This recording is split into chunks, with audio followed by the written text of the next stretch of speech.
I met Paris and she was a freshman. She was in the ninth grade.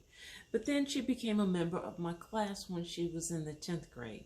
So we had gotten to know each other a little bit already. And Paris, I noticed, would stay after class every day. And I finally understood what was going on. Paris had a boyfriend. He played football. She met him after school every day to see him off to practice. And then she would come and hang out in my class. And it didn't matter if other students were there. She would just wait them out. All right, so I found this out, and she would ride the late bus home every day, and she told her parents she was waiting because she would get help in science. I explained that that was not exactly the truth, and that was not really a good idea. So what we did was this. Every day after class, when she stayed, we would talk about some science, okay? And that made it more true. And then I would give her some papers to grade. So that made it more beneficial for me. And that worked for a while. But, you know, as it turned out, Paris talked to me more. She had parents, which is good. But they had split up, which was having a toll on her. And she hated her mother, which many teenage girls do. And there was something else. She was just really, really unhappy. All right, so it got to be too much for me, you know.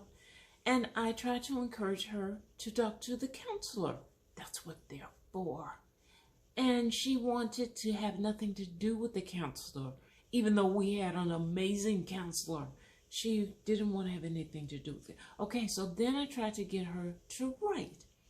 I bought her a beautiful journal, and that was a massive waste of money because she said her mother was a snooper and she found everything.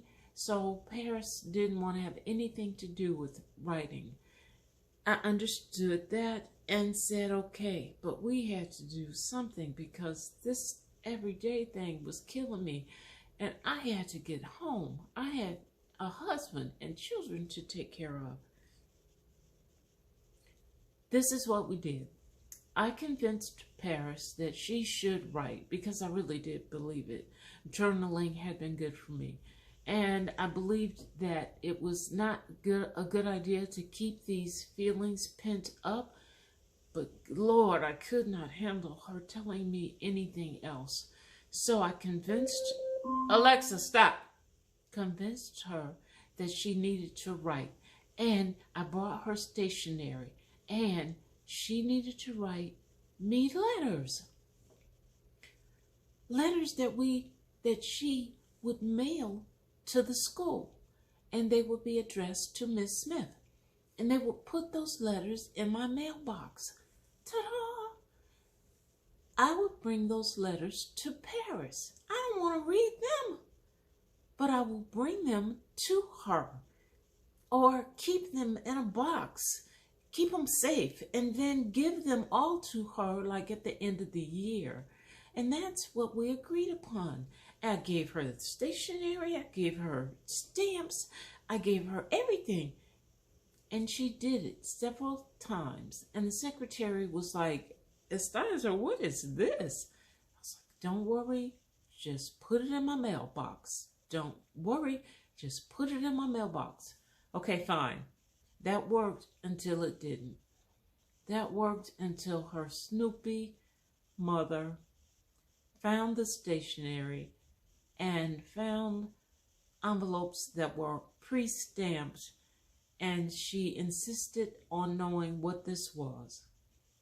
I had encouraged Paris not to lie.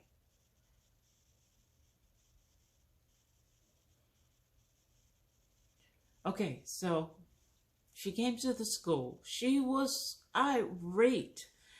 And okay, I understand why. But she came to the school and she talked to the principal, and she wanted to know what in the world her teenage daughter was doing writing letters to a teacher. Okay, so he didn't know. And he called me in, and I she wasn't there when he called me in, and I came in and I tried to explain to him what had happened. But you know, my principal was a bully, and I know that. So he told me that I had to bring all the letters to the school. I never told him that I kept them there.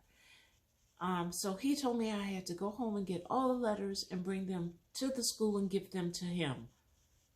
Not because I had promised Paris that I was never going to do that. And I know he's a bully because one day he was near me in the hall and I heard him. He said to me, "Oh, you're fragile." I know what he meant as he was anyway, that's another video. Okay, so I said what I was supposed to say. Okay, cool. All right, but that's not what happened. I called Paris in class, you know, because you can't stay after school anymore. So I called her in my classroom and I said, "Baby, these are the letters that you sent me, and they're in a box. Like I told you, I would keep them in a box. And the principal wants me to give him the letters. And there's no way, calm down. There's no way I'm going to ever look at these letters.